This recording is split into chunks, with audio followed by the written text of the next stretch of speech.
ओम शांति। 13/8/21 की वाणी है। मीठे बच्चे, मन मना भाव की ड्रिल सदा करते रहो तो 21 जन्मों के लिए निरोगी बन जाएंगे। प्रश्न: सतगुरु की कौन सी श्रीमत पालन करने में ही गुप्त मेहनत है? उत्तर: सतगुरु की श्रीमत है। मीठे बच्चे, इस देह को भी भूलकर मुझे याद करो। अपने को अकेली आत्मा समझो। देही अभिमानी रहने का पुरुषार्थ करो। सबको यही पैगाम दो कि अशरीरी बनो। देह सहित देह के सब धर्मों को भूलो तो तुम पावन बन जाएंगे। इस श्रीमत को पालन करने में बच्चों को गुप्त मेहनत करनी पड़ती है। तकदीरवान बच्चे ही यह गुप्त मेहनत कर सकते हैं। ओम शांति। बच्चे बैठे हैं अपने भाई और बहनों को ड्रिल सिखाने। यह कौन सी ड्रिल है? इसमें बच्चों को कुछ कहना नहीं होता है। वह जो जिस्मानी ड्रिल आदि करते हैं उसमें तो कहना पड़ता है। यह तो सुप्रीम टीचर है जो गीता का भगवान भी है, जो बच्चों को बैठ योग की ड्रिल भी सिखलाते हैं। यह ड्रिल भी गुप्त है। ड्रिल सिखाई इसलिए जाती है कि स्टूडेंट हेल्दी हो। तुम बच्चे जानते हो कि इस मनमना भाव की ड्रिल से 21 जन्मों के लिए बहुत रुष्ट पुष्ट रहेंगे, कभी बीमार नहीं होंगे। तो ये कितनी अच्छी रूहानी ड्रिल है। बाप समझाते हैं मन मना भव। इसमें कहने की भी दरकार नहीं, सिर्फ समझाया जाता है कि अपने को आत्मा समझो। देही अभिमानी भव। भव का अर्थ ही है कि तुम बाप को याद करो तो एवर हेल्दी बन जाएंगे। कल्प पहले भी हम इस रूहानी ड्रिल से एवर हेल्दी बने थे। रूहानी ड्रिल, रूहानी बाप, परम पिता परमात्मा शिव ही सिखलाते हैं। भगवान तो उनको ही कहा जाता है जिनकी पूजा भी होती है। शिवाय नमः भी कहते हैं ना।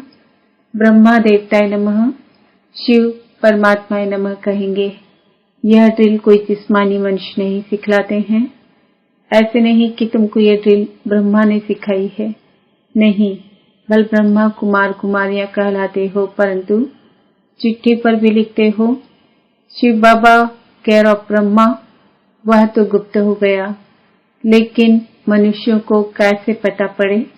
ब्रह्मा तो प्रजापिता है, तो सारी दुनिया उनके बच्चे हैं। प्रजापिता है ना। दिल सिखलाने वाला तो निराकार बाप है, वह गुप्त है। गुप्त होने के कारण मनुष्यों को समझने में भी डिफिकल्टी होती है। ब्रह्मा को तो भगवान नहीं कहा जाता, यहाँ नाम ही दिखाते हैं। ब्रह्मा कुमार कुमारियां अर्थात ब्रह्मा की संतान।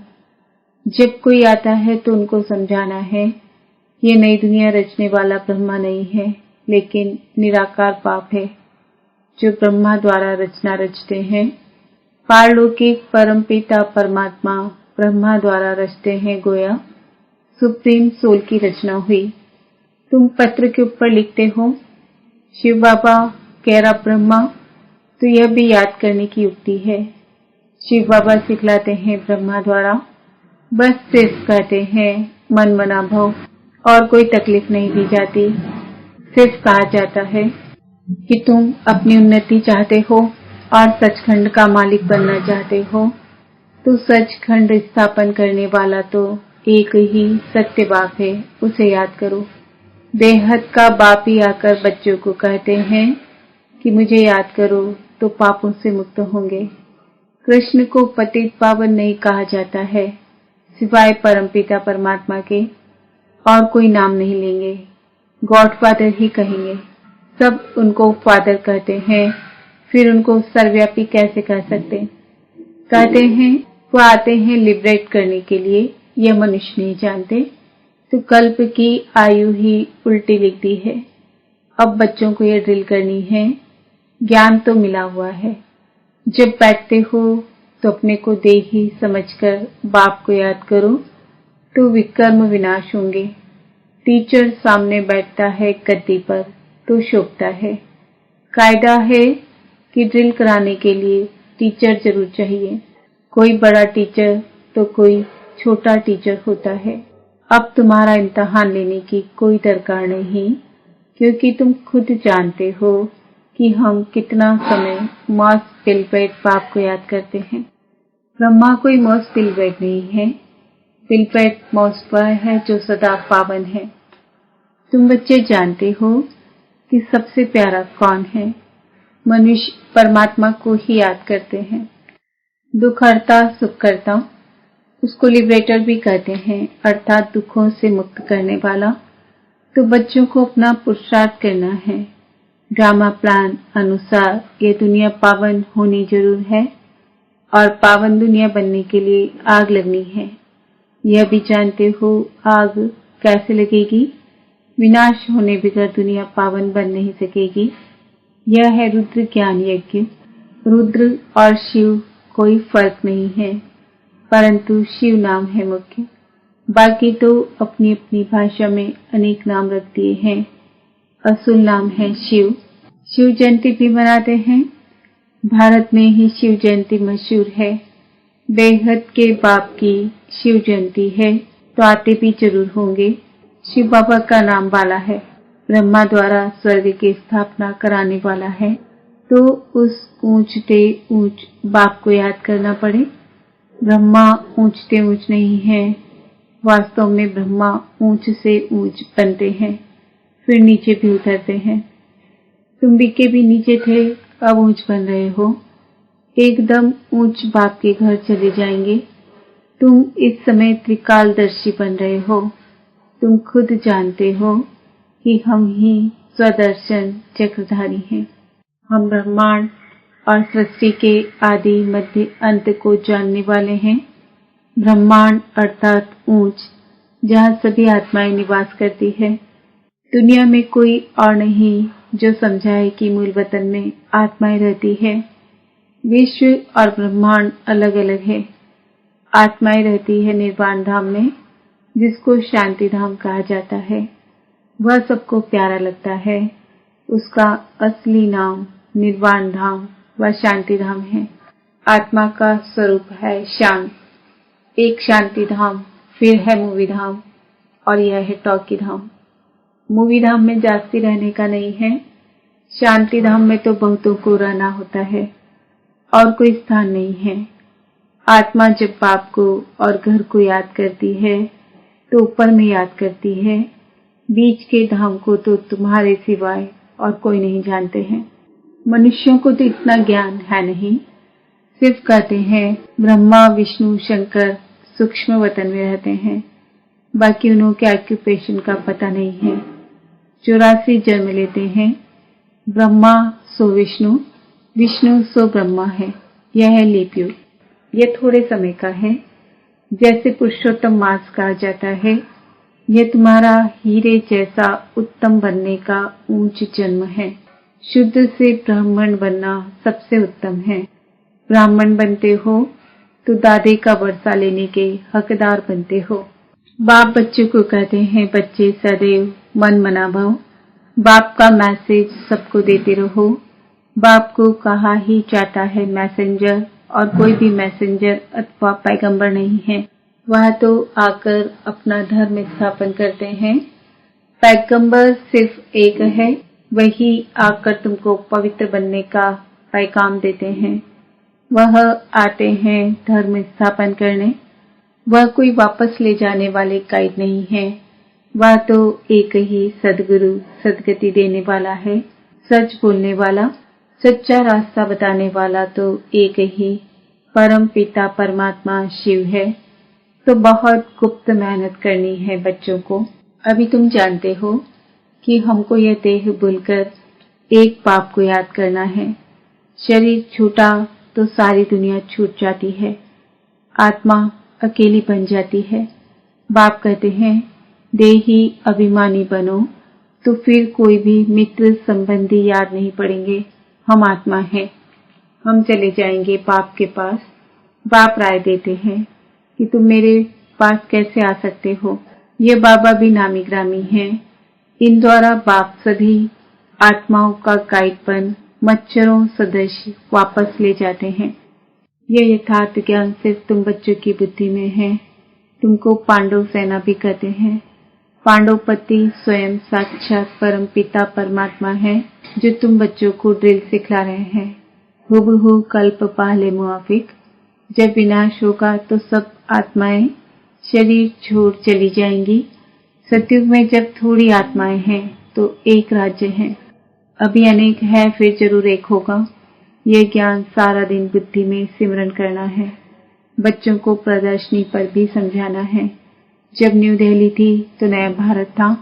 एक ही आदि सनातन देवी देवता धर्म था। आदि सनातन कोई हिंदू धर्म नहीं था। हम ब्राह्मण सुदेवता बनते हैं, यह और धर्म वाले मानेंगे नहीं। जो पहले आते हैं वही 84 जन्म लेते हैं। यह है बिल्कुल सहज समझने की बातें। अब तुम बच्चों की बुद्धि में है कि अब नाटक पूरा होता है। सभी एक्टर्स आ गए हैं। 84 जन्म पूरे किए। अब फिर घर चलना है, क्योंकि बहुत थक गए हो ना। भक्ति मार्ग है ही थकने का मार्ग। बाप कहते हैं, अब मेरे को याद करो।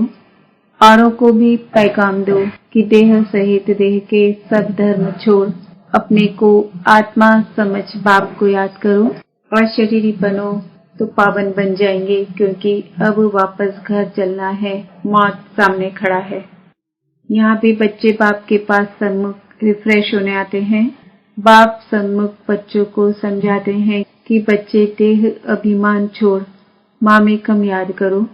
यह पुरानी दुनिया अब खत्म होनी है।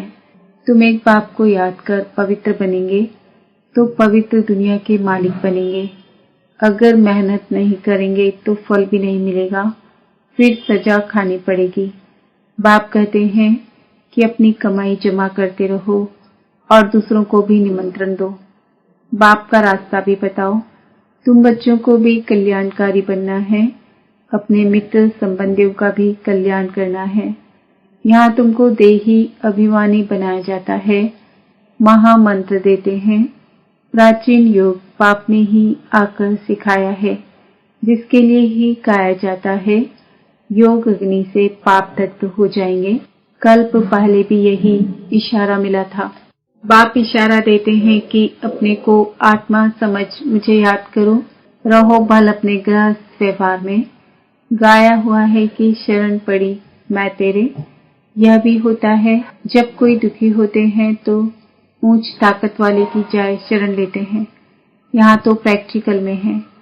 जब बहुत दुख देखते हैं, सहन नहीं कर सकते हैं, लाचार होते हैं, तो फिर भागकर आए बाप की शरण लेते हैं। सदगति तो सिवाय बाप के कोई दे ना सके। बच्चे जानते हैं कि पुरानी दुनिया विनाश होनी है, तैयारी हो रही है। इस तरफ तुम्हारे स्थापना की तैयारी, उस तरफ विनाश की तैयारी। स्थापना हो गई तो विनाश भी जरूर होना है। तुम जानते हो कि पापा आया है स्थापना कराने। इन द्वारा वर्षा भी जरूर मिलेगा। बाकी प्रेरणा से थोड़ी काम चलता है।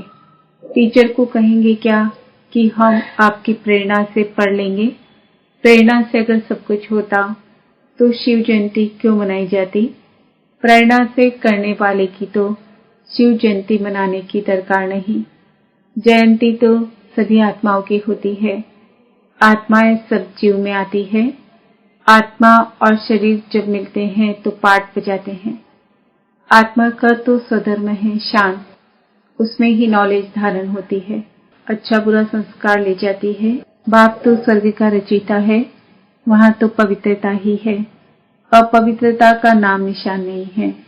यह है विषय सागर। कितना क्लियर समझाया जाता है तो भी किसकी बुद्धि में नहीं आता, परंतु तुम किसको भी दोष नहीं देते हो। ड्रामा के बंधन में सब बांधे हुए हैं। तुम समझते हो सीढ़ी से ऊपर से नीचे उतर आए हैं। ड्रामानुसार हमको उतरना ही है। फिर बाप कहते हैं अब चढ़ने के लिए पुरुषार्थ करना है, परंतु जिनकी तकदीर में नहीं है वह ऐसे कहते हैं। जो ऐसे कहते हैं उनसे समझ जाते हैं कि इसकी तकदीर में नहीं है। 2-4 वर्ष चलते चलते भी गिर पड़ते हैं। महसूस भी करते हैं कि हमने बड़ी भूल की है, बड़ी चोट खाई। यह भी आधा कल्प की बीमारी है, कम नहीं है।